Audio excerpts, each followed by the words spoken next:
David walked the same route to his office every morning for 3 years. He knew every crack in the sidewalk, every shop window, and every face he passed along the way. But 3 weeks ago, something changed. Someone new appeared on his usual path. She sat on the cold concrete steps of the old library, completely still, like a statue. Most people who lived on the streets would ask for money or food, but not her. She just watched people walk by with those strange green eyes that seemed to glow in certain light. Her clothes looked different too. They had this weird shine to them that changed colors when she moved. David worked as a computer programmer for a small company downtown. He was the type of person who kept to himself and never got involved in other people's business. But there was something about this woman that he couldn't ignore. Every day she would be in the exact same spot, sitting the exact same way. On his lunch breaks, David would sometimes take a longer route just to see if she was still there. She was always there, never moving, never asking for anything.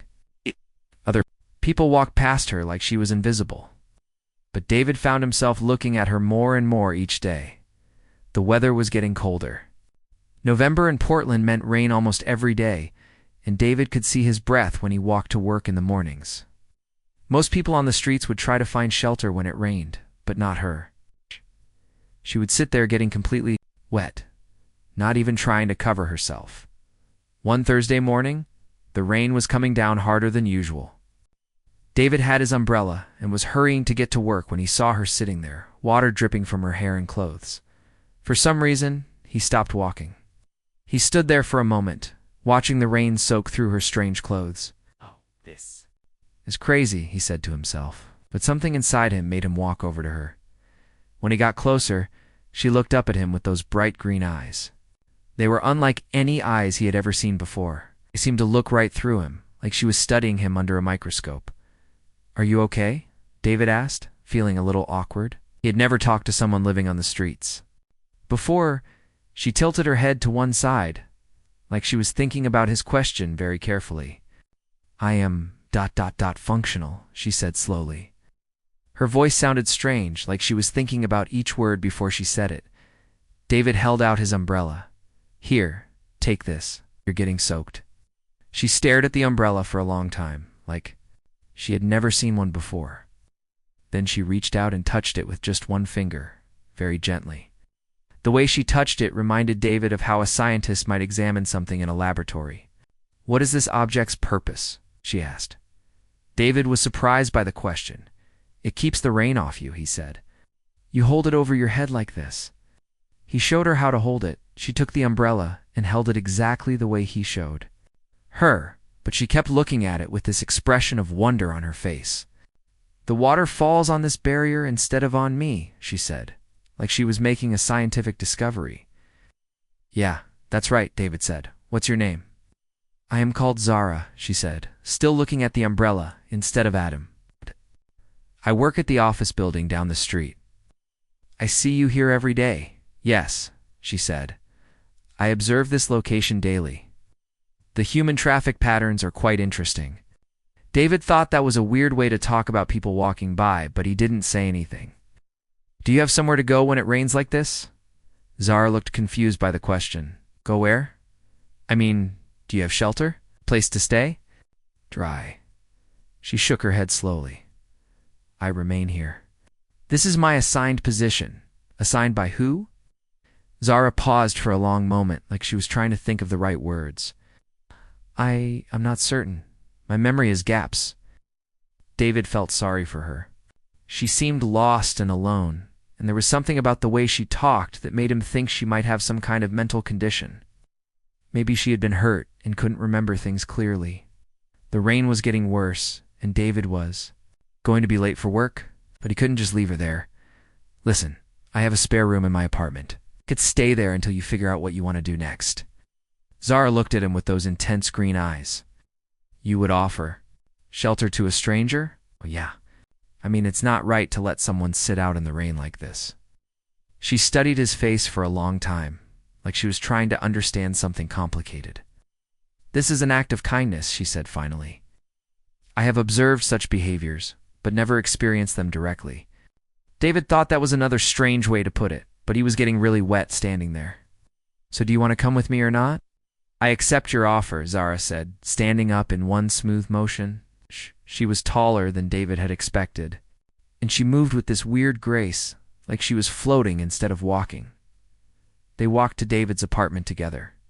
Zara kept looking around at everything, the street signs, the cars, the shop windows, like she was seeing them for the first time. She would stop suddenly to stare at things that seemed perfectly normal to David, like a fire hydrant or a street lamp. Have you been in this city long? David asked as they walked. Approximately 6 months, Zara said. Oh. Though my perception of time may be incorrect, where did you come from before that?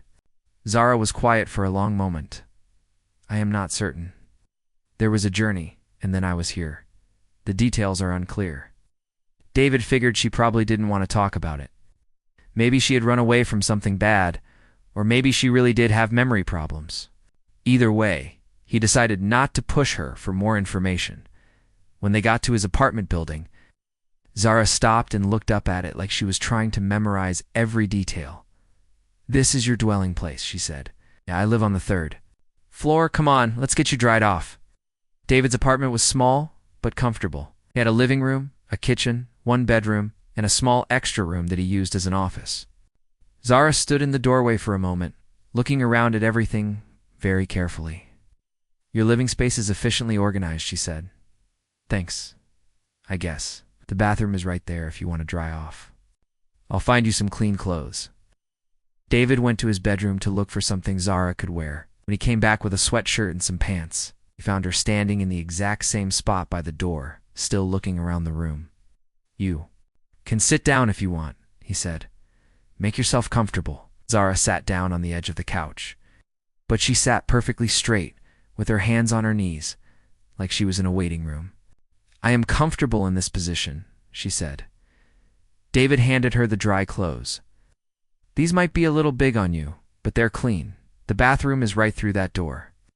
Thank you, Zara said. She took the clothes and examined them carefully. Before going to the bathroom, while she was changing, David made some coffee and tried to figure out what he had just gotten himself into. He had never invited a stranger to stay in his apartment before. His friends would think he was crazy if they knew what he had just done. But there was something about Zara that made him want to help her. Maybe it was the way she looked at everything, with such curiosity, or maybe it was how she seemed so lost and alone. Whatever it was, David felt like he had done the right thing by bringing her here. When Zara came out of the bathroom, she looked more normal in regular clothes, but she still had that strange way of moving and looking at things. Down on the couch in the same straight position. Are you hungry? David asked.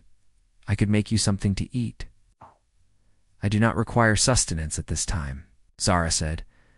David thought that was a weird way to say she wasn't hungry, but he was starting to get used to the way she talked. Well, if you change your mind, just let me know. I'm going to make dinner in a little while. I will remain here and observe, Zara said, and that's exactly what she did. For the rest of the evening, Zara sat on the couch and watched everything. David did with intense interest. When he turned on the TV, she stared at the screen like she was trying to figure out how it worked. When he used his phone, she watched his fingers move across the screen with complete fascination. Dade, had brought home someone who was definitely not like anyone he had ever met before. But as he watched her watching him, he realized that maybe that wasn't such a bad thing. Maybe his quiet, routine life was about to become a lot more interesting. David woke up at 6 in the morning like he always did. But when he walked to the kitchen to make coffee, he got the shock of his life. Zara was sitting in the middle of the living room floor with her legs crossed, perfectly still, with her eyes closed. She was wearing the same clothes he had given her the night before, and they didn't even look wrinkled. Zara, he called out softly. Are you okay? Her eyes opened immediately, and she looked at him with those bright green eyes. Good. Morning, David. I am functioning normally. Did you sleep on the floor all night? I do not require horizontal rest like humans do, she said, standing up in one smooth motion. I entered a state of recharge while maintaining this position. David rubbed his eyes. What do you mean you don't sleep like humans? You're a human, aren't you? Zara paused for a long moment, like she was thinking about how to answer. I appear to be similar to humans. Yes. That was a weird way to put it, but David was too tired to think about it much. He made his coffee and offered to make breakfast for Zara. She said she wasn't hungry, which seemed strange since she hadn't eaten anything the night before either. Are you sure you don't want anything? I have cereal, eggs, toast, ... Do not consume those substances, Zara said. But do you have salt? Salt like just salt by itself? Yes, please. David thought that was odd, but he got the salt container from the kitchen and handed it to her. He expected her to sprinkle a little on her hand or something, but instead she poured a huge amount into her palm and ate it all at once. Whoa, that's a lot of salt, David said. That can't be good for you. Zara looked at the salt container with interest. This mineral is very useful for my system. May I have more? David watched in amazement as she ate several more handfuls of salt like it was candy. He had never seen anyone do anything like that before. Maybe you should see a doctor, he said. That much salt could make you sick. I feel quite well, Zara said. In fact, I feel more energized than before. David had to leave for work, but he felt uncomfortable leaving Zara alone in his apartment. Will you be okay here by yourself? You can watch TV or read books if you want. I will study your living space, Zara said. There are many interesting objects here that I would like to examine. That seemed harmless enough. So David showed her where the food was in case she got hungry, gave her his phone number, and headed to work, but all day long, he kept thinking about Zara and her strange behavior. The salt thing really bothered him. He had never heard of anyone eating salt like that. When David got home that evening, he found Zara sitting on the floor again, but this time she was surrounded by electronic devices. His old radio, his laptop charger, his phone charger, and even his broken alarm clock were all laid out in front of her. What are you doing? He asked. I am studying these devices, Zara said. They are fascinating. This one was not functioning properly. She pointed to the alarm clock. But I was able to repair it. David picked up the clock. He had thrown it in a drawer months ago because it had stopped working. Now it was running perfectly, showing the correct time. How did you fix this? I simply touched it and understood what was wrong, Zara said. The internal connections needed to be realigned? You opened it up? No, I did not need to open it. I could sense the problem through contact. David stared at the clock, then at Zara. That's impossible. You can't fix electronics just by touching them. Zara tilted her head. Perhaps your species cannot do this, but I find it quite simple. My species? What do you mean, my species? Zara looked confused, like she had said something wrong. I meant ... people like you. Normal people. David was starting to feel really uncomfortable. Zara, where exactly did you come from? I told you I do not remember clearly, she said. No, I am not from this area. Over the next few days, David started paying closer attention to Zara's behavior. She never seemed to get tired, never ate regular food, and never used the bathroom. She would sit in that same position on the floor every night, and in the morning, she would be perfectly refreshed. She also had this weird habit of staring at everyday objects for long periods of time. She would look at the light switch for 20 minutes, flipping it on and off, and watching the bulb with intense interest. She did the same thing with the faucet, the microwave, and the television remote. It's like you've never seen these things before, David said one evening, as he watched her examine his coffee maker. I have seen similar devices, Zara said. But not exactly like these. The technology is different from what I am accustomed to. What kind of technology are you used to? Zara was quiet for a long moment. I am not certain. My memories are incomplete. David decided to try a different approach. Do you have any family? Friends? Anyone who might be looking for you? I do not believe so, Zara said. I have no documentation of my existence in your society. What do you mean, documentation? I have no identification papers, no records of birth, no social security number. According to your systems, I do not exist. That was a problem David hadn't thought about. If Zara didn't have any identification, she couldn't get a job, rent an apartment, or even go to a doctor. How have you been surviving? I do not require much to survive, Zara said. I can obtain the minerals I need from various sources. Minerals? You mean like salt? Salt is one of them, yes. But I also need other substances that are common in your environment. David was getting more confused by the minute. Are you telling me you don't eat food? Not the organic matter that humans consume, no. And my system processes different materials. This was getting really weird. David had been writing down all of Zara's strange behaviors in a notebook, thinking maybe he could figure out what was wrong with her. But the more he wrote, the more he realized that nothing about her made normal sense. She could fix electronic devices just by touching them. She didn't eat food, but she ate huge amounts of salt and other minerals. She didn't sleep, but she had perfect energy every day. She talked about technology and humans like she was studying them from the outside. One evening, David's laptop stopped working. The screen went black and wouldn't turn on no matter what he tried. He was frustrated because he had important work files on it. I can repair this for you, Zara said, looking at the laptop. I don't think this is something you can fix. By touching it, David said, it might be a serious problem. May I attempt to help? David figured he had nothing to lose. Go ahead. Zara placed both hands on the laptop and closed her eyes. David watched in amazement as the laptop screen flickered and then came back to life. Not only was it working again, but it was running. Faster than it had ever run before. How did you do that? David asked. I corrected the errors in the system and optimized its performance, Zara said like it was the most natural thing in the world. David stared at his laptop, then at Zara. That's not possible. You can't fix a computer by touching it. I can interface with electronic systems, Zara said. It is a natural ability for me. Natural ability. Zara, what are you? She looked at him with those strange green eyes, and for a moment, David thought she was going to tell him the truth. But then she shook her head. I am someone who is far from home, she said quietly. And I am grateful that you have shown me kindness. David felt like there was a lot more to the story, but he could tell that Zara wasn't ready to share it. Whatever was going on with her, whatever she was hiding, he was starting to care about her too much to push her away. But deep down, he knew that Zara was not like any person he had ever met. And he was beginning to suspect that she might not be a person at all. After 2 weeks of living together, David started to notice that Zara was becoming more attached to him. She would follow him around the apartment, watching everything he did with intense curiosity. When he brushed his teeth, she would stand in the doorway observing. When he cooked dinner, she would sit at the kitchen table and ask questions about every ingredient.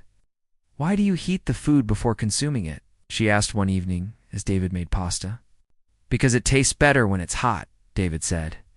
And some foods aren't safe to eat when they're cold. Interesting, Zara said, writing something down in a notebook she had started keeping. Humans prefer their sustenance at elevated temperatures. David paused in his stirring. Why do you always talk about humans like you're not one? Zara looked up from her notebook with a confused expression.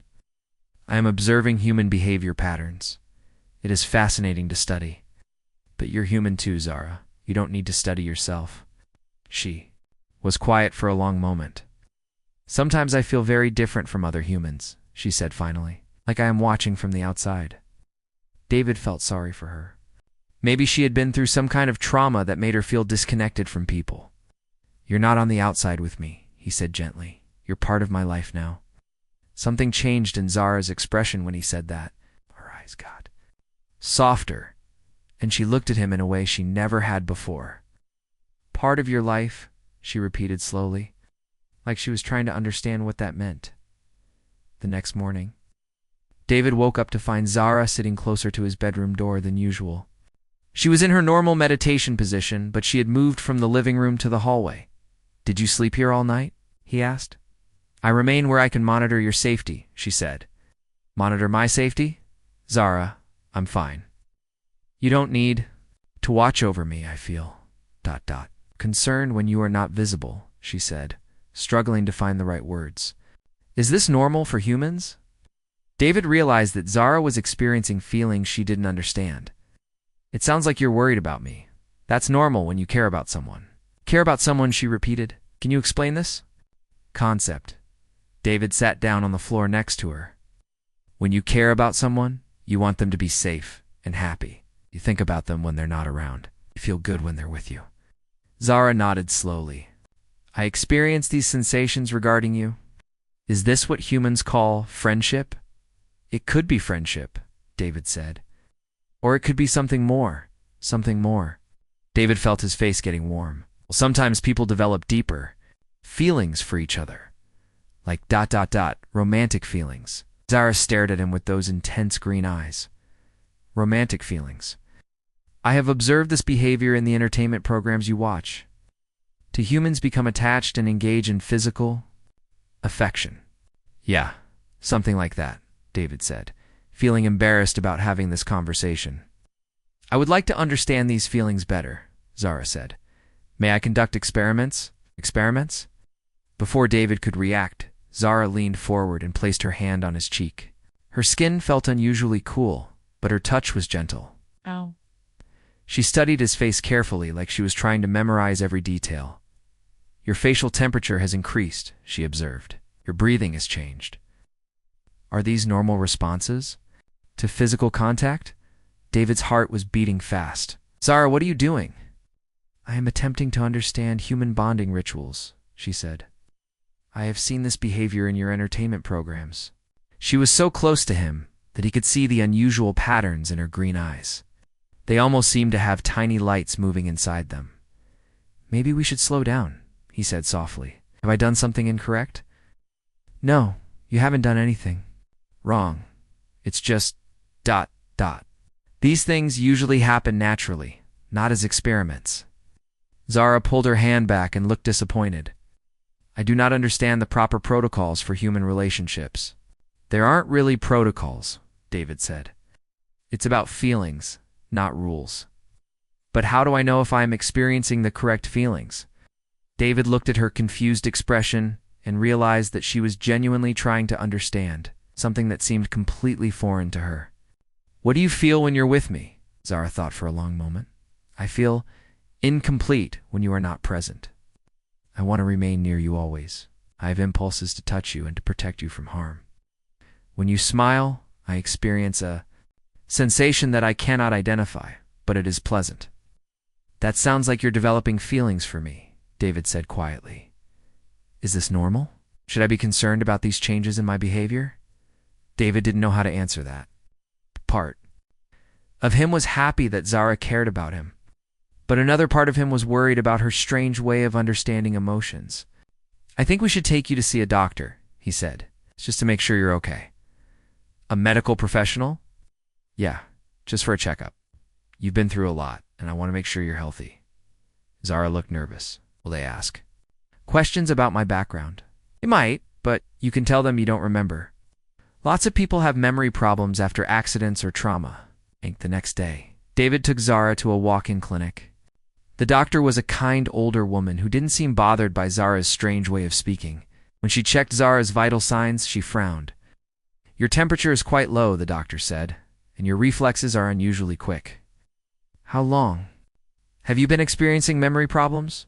Approximately 6 months, Zara said. Any idea what might have caused it? An accident, illness, injury? There was an incident, Zara said carefully. I was in water, very deep water. I did not remember. Details. The doctor ordered some blood tests. When the results came back, she looked puzzled. Your mineral levels are very unusual, she said, particularly your sodium levels. Are you taking any supplements? I consume salt regularly, Zara said. How much salt? Several handfuls per day. The doctor looked alarmed. That's extremely dangerous. That much salt could cause serious health problems. I feel quite well, Zara said. I'm going to refer you to a specialist, the doctor said. These results suggest you might have a rare metabolic condition. On the way home, David was quiet. The doctor's concerns about Zara's health made him realize how little he really knew about her condition. Are you worried about the medical results? Zara asked. A little, David admitted. I just want to make sure you're okay. I am grateful. For your concern, Zara said. This emotion you call caring is very powerful. That evening, Zara seemed more affectionate than usual. She sat closer to David on the couch while he watched TV, and she kept looking at him with those intense eyes. David, she said during a commercial break, Yeah, I believe I am experiencing what humans call love. David felt his heart skip. What makes you think that? I've been studying the symptoms and I match most of them. I think about you constantly. I want to be close to you, feel protective of you. I have urges to engage in physical affection with you. David turned to look at her. Zara, do you understand what love means? I am still learning, she said. But I know that my feelings for you are unlike anything I have experienced before. They are changing me in ways I do not fully understand. How? Are they changing you? I used to think only about my mission, she said, then stopped suddenly. Your mission? Zara looked confused, like she had said something she didn't mean to say. I meant, my purpose. Finding my place in this world, and now I think about staying here with you. I think about building a life in this place. These are new thoughts for me. David felt a warm feeling spreading through his chest. Despite all of Zara's strange behaviors and mysterious background, he was starting to have feelings for her too.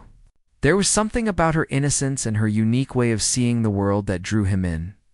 I'm glad you want to stay, he said. Zara smiled, and for the first time since he had met her, her smile looked completely natural and human. 3 weeks after the doctor's visit, David and Zara had settled into a comfortable routine. She was learning to act more human, and he was getting used to her strange habits. But everything changed on a Tuesday night when the power went out. David was in the kitchen making dinner when all the lights suddenly went dark. The whole apartment building was without electricity, and he could hear people in the hallway complaining about the outage. Great, David muttered, feeling around for his phone flashlight. This is going to take hours to fix.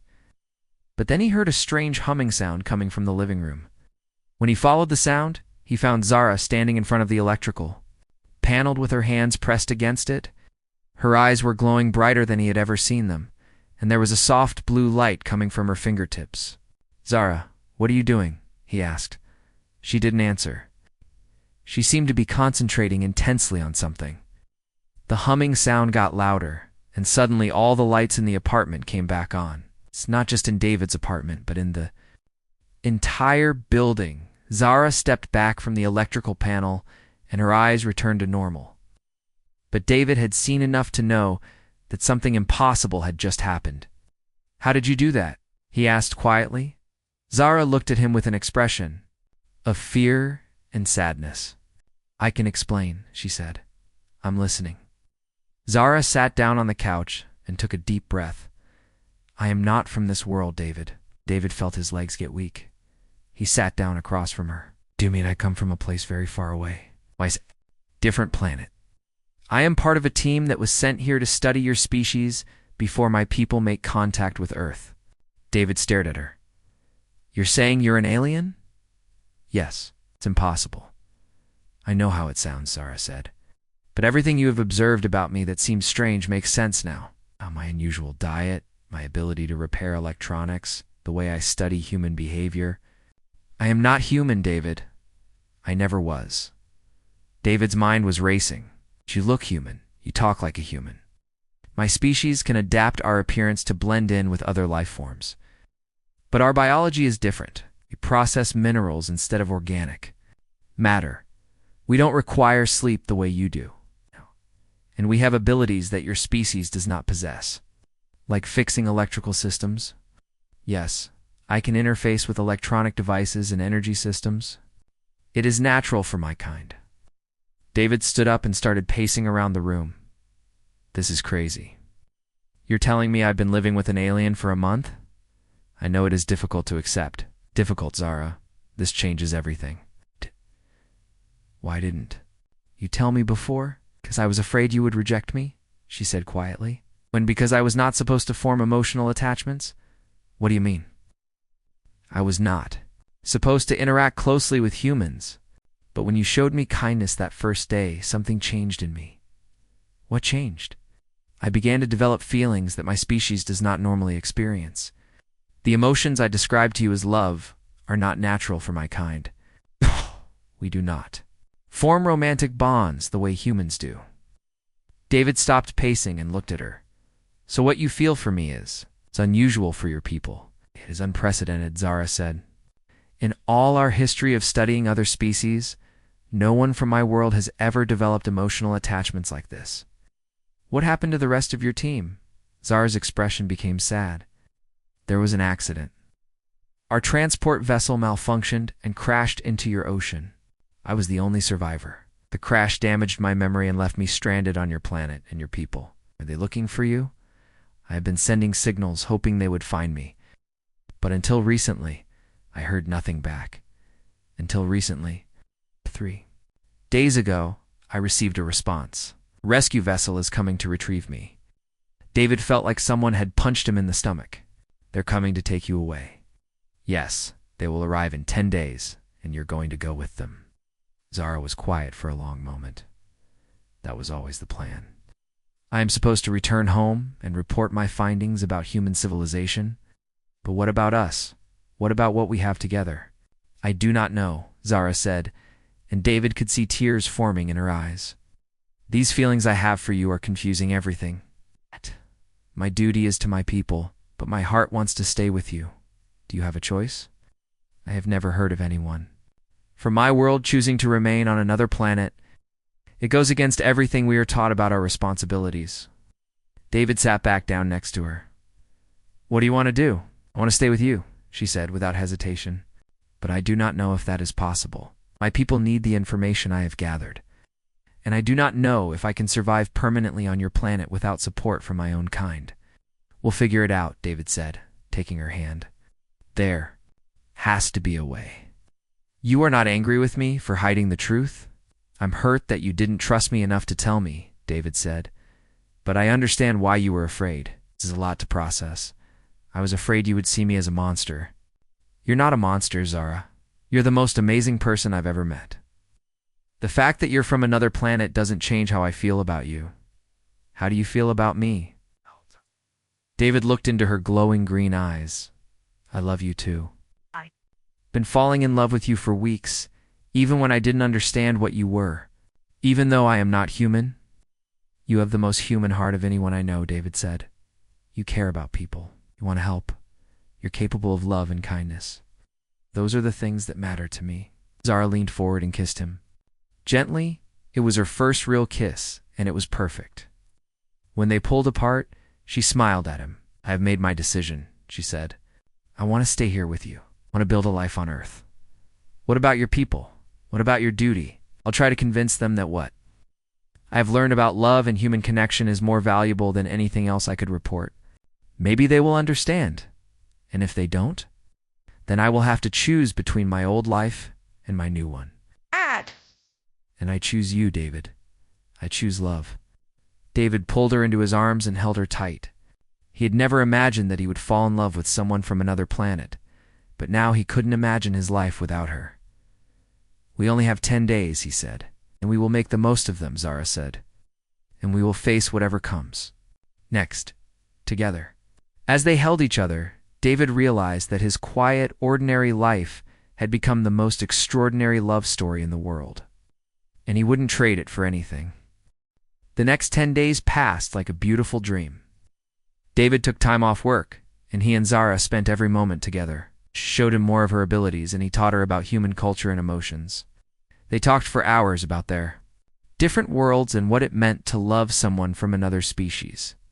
On my planet, we form partnerships based on compatibility and shared purpose, Zara explained as they walked through the city park. But we do not experience the intense emotional connection that humans call love. What's it like? David asked. Your world, I mean? It is very different from Earth. We have advanced technology, but our society is more structured.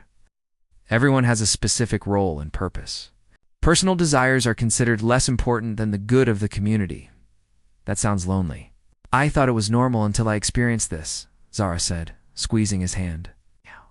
I understand what I was missing. On the 8th day, Zara received another signal from her rescue ship.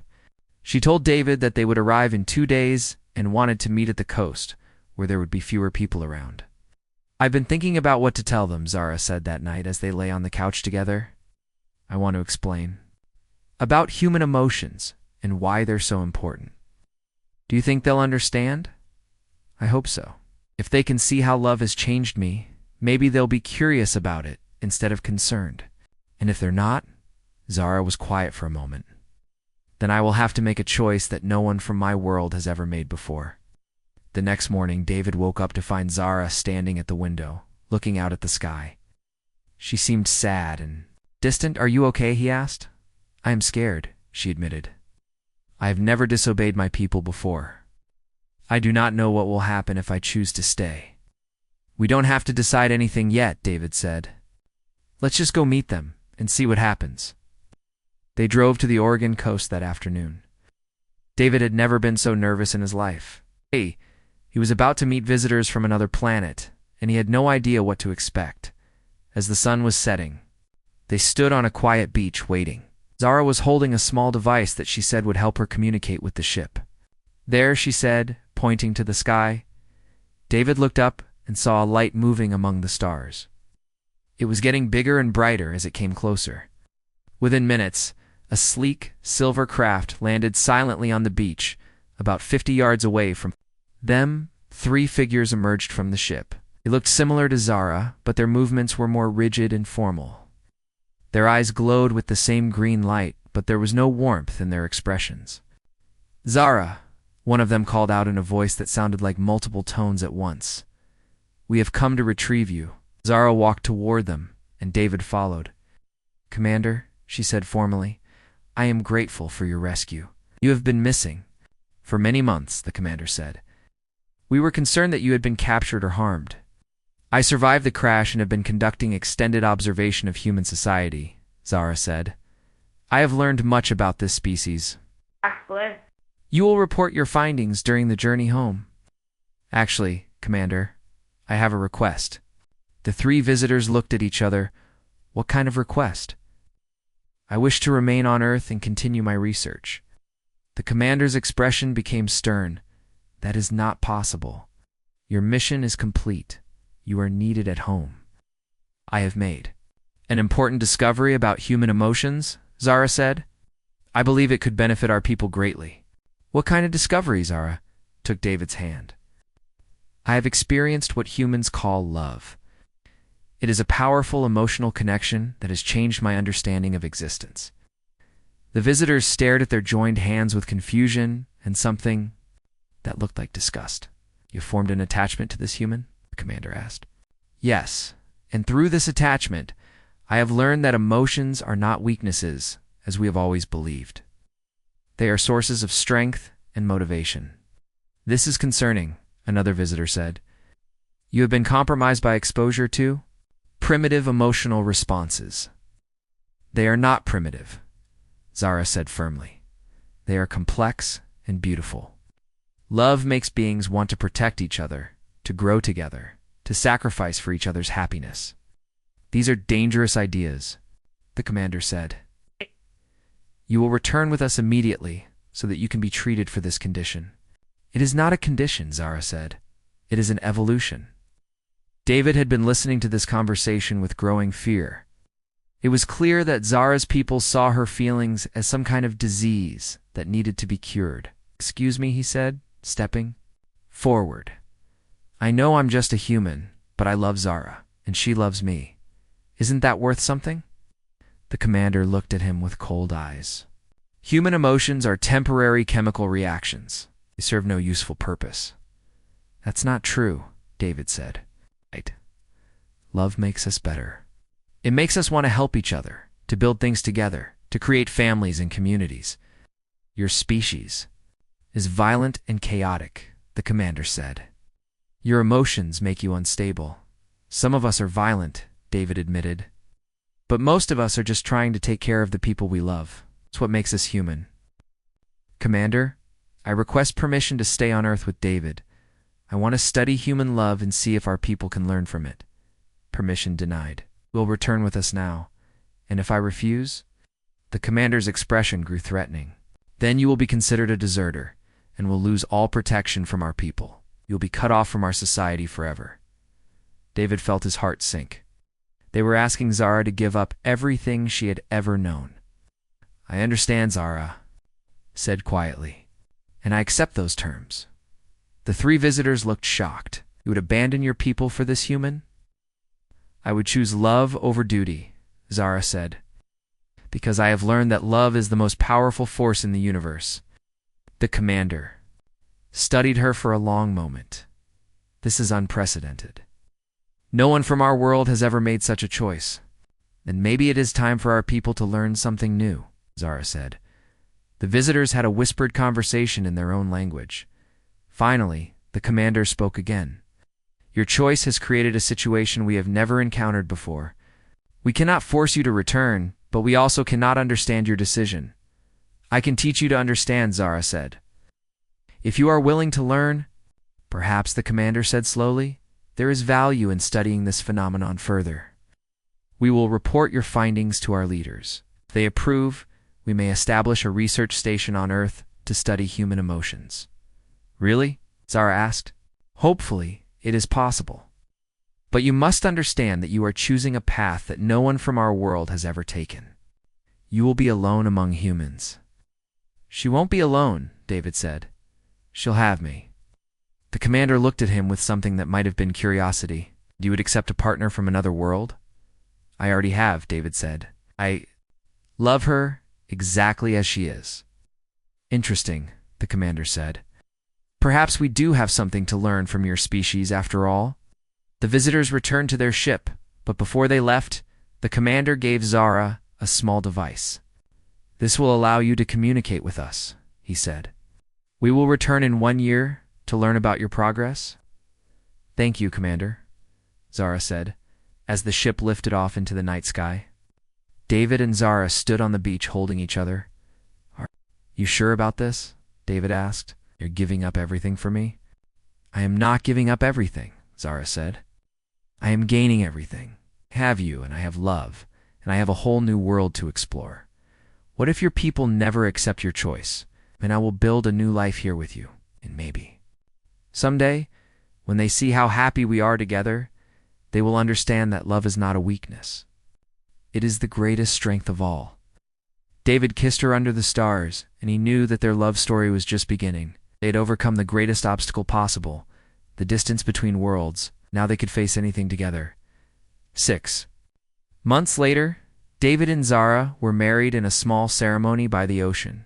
She wore a simple white dress, and her eyes glowed with happiness. They had built a life together, and Zara had become not just David's wife, but a bridge between two worlds. When the rescue ship returned a year later, they brought news that Zara. Reports about human love had sparked great interest among her people. They wanted to establish peaceful contact with Earth and learn more about human emotions. "You did it," David told Zara, as they watched the ship land on the same beach where they had first met her people. "You changed everything." "We did it," Zara corrected him. "Love changed everything." And as they walked hand in hand toward the ship to greet the new visitors, David realized that their love story had become something much bigger than just two people caring for each other. It had become the beginning of a new chapter in the history of both their worlds.